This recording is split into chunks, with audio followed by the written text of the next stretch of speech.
What's your mission? What's your goal? What's my goal personally? Or with the Proud Boys? You said you don't want to sit back and do nothing. Something a lot of people don't know is that most Proud Boys aren't activists. Most of them don't go to rallies. Most of them, the only activism I guess that they do is go out to vote. There's a small percentage of Proud Boys that are politically active, like myself. I've been active for 18 years. I was a canvasser. I was a campaign manager, door knocker. I've worked the polls. And it's always something that I've been passionate about. So our goals are simple. We think about the entire organization, and basically what we want to do is just make better men in general, better brothers, better husbands, better fathers.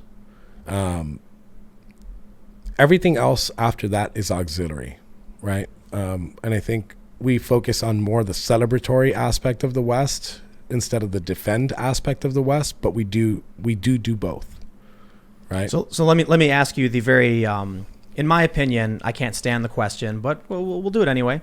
Will you right now denounce white supremacy?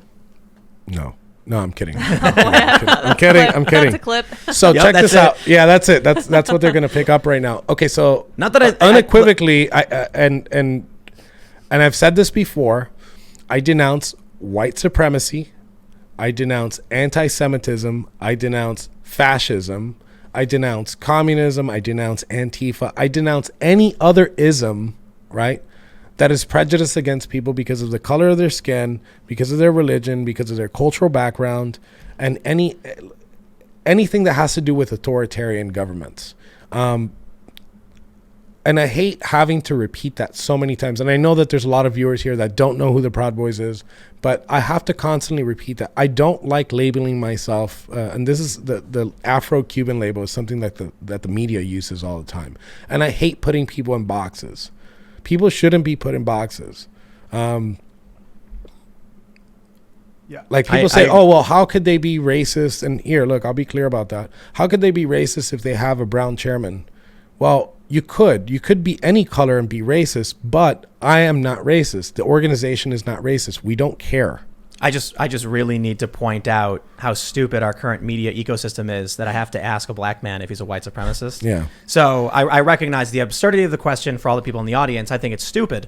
But that's I think people who are regular moderate Americans and conservatives roll their eyes when they constantly hear questions like that.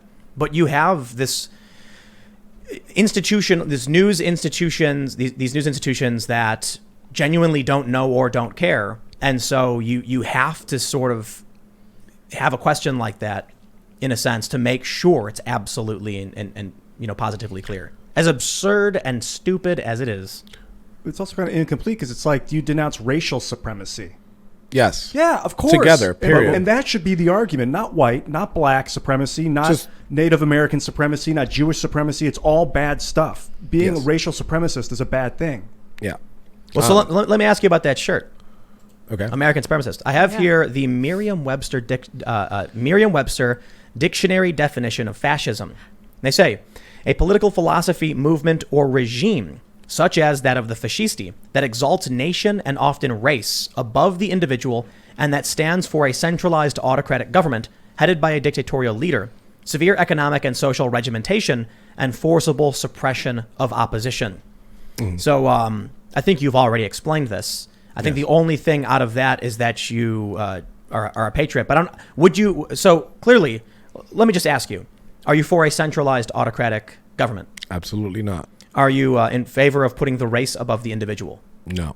Are you in favor of a dictatorial leader? Nope. Social or economic regimentation? Nope. Or forcible suppression of your opposition? Nope.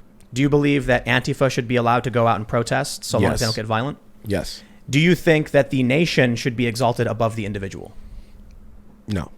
Well, then. I think the individual, the reason why I'm an American supremacist is because the founding of this country is about the individual. It's about your individual liberties. The founding fathers didn't envision this powerhouse. They didn't. This isn't what they wanted per se. It's beautiful that we have it, but they just wanted to build a nation that was free, that you have your plot of land, you could practice your religion, you could have your family, you can raise them however you want, and be free of basically to do whatever it is that you want, right? And the federal government was built to protect that from foreign invaders. And we've gotten so far past that. It was about the individual. We got, and it's funny because the revolution was started at the basement of a bar. And The American Revolution. The American Revolution was started at the basement of a bar. And a bunch of farmers and carpenters and just regular Joes faced off against the biggest superpower that the world has seen to that time. And they won. And they were tired of it. And they didn't want that. So when the president says, I agree with the president. When the president says law and order, I agree with him because I understand where he's coming from. He says law and order in these cities that don't have law and order. Too much law and order is bad. You know, legislators get elected by proposing new legislation, new laws. They don't get elected by deregulating. And I think that's a major problem that we have. And we're so far from that. You know, free speech, you know, okay, yeah, the government isn't stopping us from speaking our words, but now the corporations are. So let me, I'm going to pull up the Anti-Defamation League. And I'm going to show you, I'm going to read what they say about your organization. In fact, they use a photo of you in the Proud Boys. It says, they don't say your name, I don't think. I'm going to read what they say about you and some of their criticism. Is it a good photo? It's a great photo. Yeah, you look very serious. Yeah. You're shaven, but you have the goatee going on. Nice. They say your ideology is primarily alt-light, misogynistic, Islamophobic, transphobic, and anti-immigration. Some members espouse white supremacist and anti-Semitic ideologies and or engage with white supremacist groups. So the first question is, you don't allow women into your organization. We do not. We have an organization that's for women. What's that organization? Proud Boys Girls. All right. Yep. So they say you're misogynists. I don't have... Right, I think we can get into what they actually write down. Actually, let me do this because they don't actually present anything in that generalization. But here's the background. The Proud Boys represent an unconventional strain of American right-wing extremism. While the group can be described as violent, nationalistic, Islamophobic, transphobic, and misogynistic, its members represent a range of ethnic backgrounds, and its leaders vehemently protest any allegations of racism. Their founder, Gavin McInnes, went so far as to file a defamation lawsuit against the Southern Poverty Law Center when the SPLC designated the Proud Boys a hate group. So they do point out you have various backgrounds, but they call you violent, nationalistic, Islamophobic, transphobic, and misogynistic. So I don't know if you want to have a direct response to what they're saying there, and then I'll ask you some questions. Okay, so I mean, there's a lot of words there to dispel, but again, it's like a repetitive answer. We don't care what somebody's race is. We don't care what somebody's religion is. Are our jokes crude? Yes. We joke about all kinds of things. We joke about races. I make fun of myself. I make fun of the white dudes. I always call the like I said earlier, like in my chapter, white is a minority. So, but there's not like this level of seriousness with us. And I said, we don't take ourselves seriously. We take what we do seriously. I take what I do seriously, but we don't take ourselves serious enough where we're not laughing, where we're constantly on. I feel like we've been put on like this defense. I just came from AmpFest in Miami, and like all the speakers are talking about how we should be on, how the left is doing this, how the left is encroaching on things, and how we're not racist. I'm tired of that. Like in 2016, we were funny, we were on the offense, and I feel like right now getting labeled everything by the ADL, by the SPLC, which is a money mill. They started out, I'm not even going to say I believe this wholeheartedly, but they were started out with good intention to do away with the Ku Klux Klan, right? And they did. And as the world got more and more peaceful, there was less and less boogeymen and less enemies to grift off of. So what do they have to do? They have to create these enemies, right? We're not Islamophobic. We're not homophobic. We're not transphobic. We're not any of that. They were trying to, I guess, make fun of us. I don't know if you saw that, like the pictures, they put Proud Boys hashtag and they had like two dudes kissing. Oh, right. Yeah. Yes, I did. Right? I actually called that out as a really good example of the left not understanding what the right is actually talking about or doing.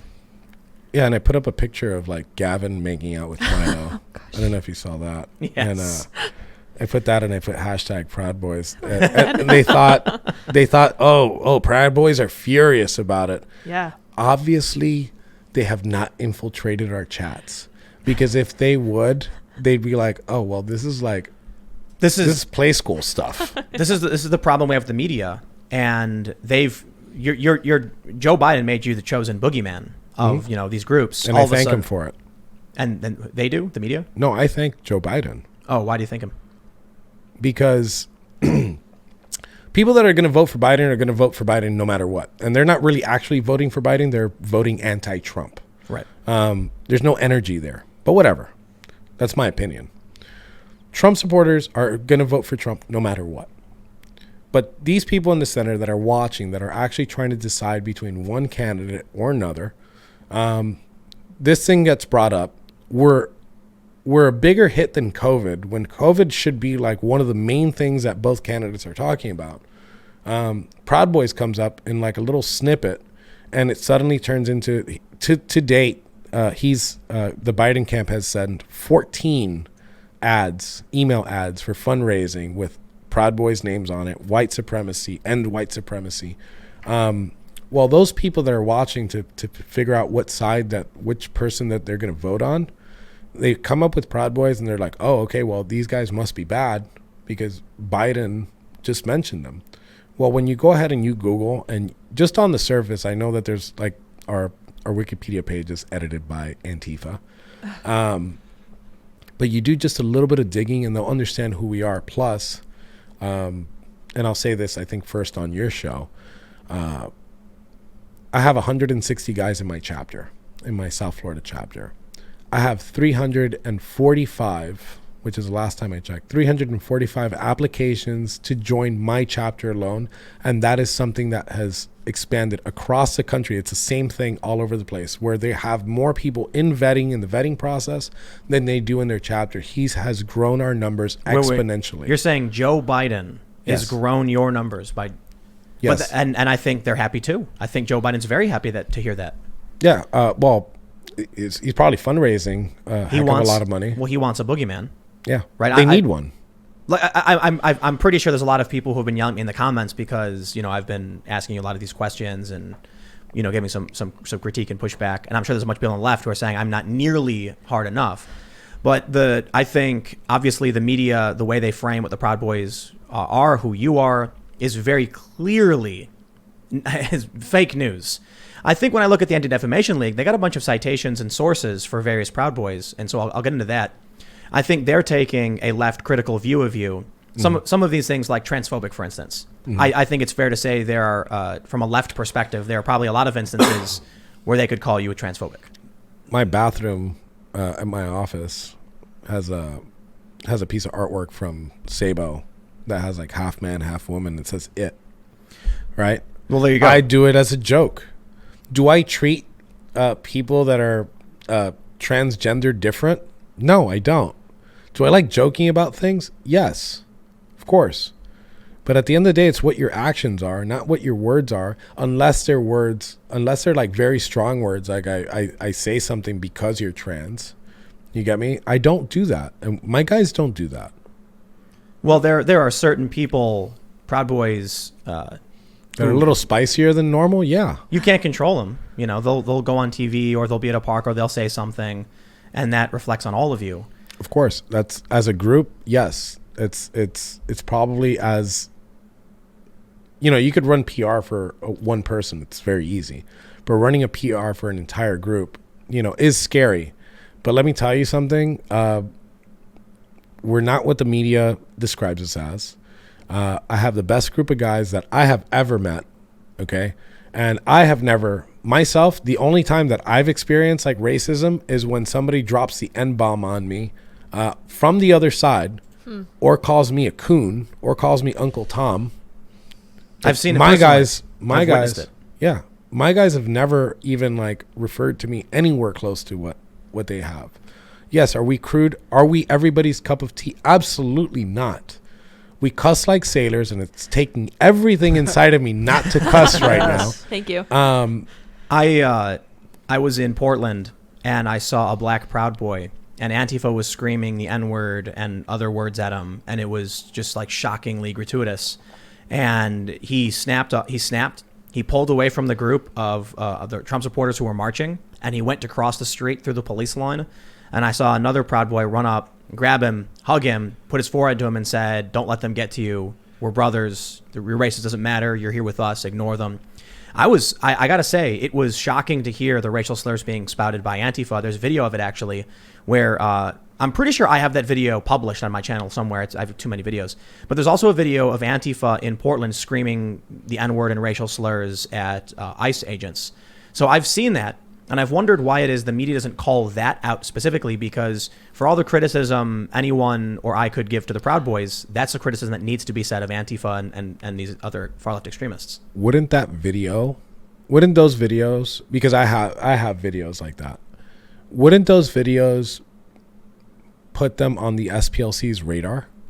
You'd think. Because the SPLC says that we haven't classified Antifa because they don't discriminate based on race, but here we are. I have a whole bunch of those videos. You said that you have some, and I know my guys have a whole bunch. Oh yeah. I think I get called Uncle Tom all the time. No, but I understand the left doesn't take issue with that racial slur. Of course not. But no, they were saying the N-word. They were screaming it. Yeah. And I was just like, I was standing there like, I knew these people were nasty, but that was like, they wanted to fight.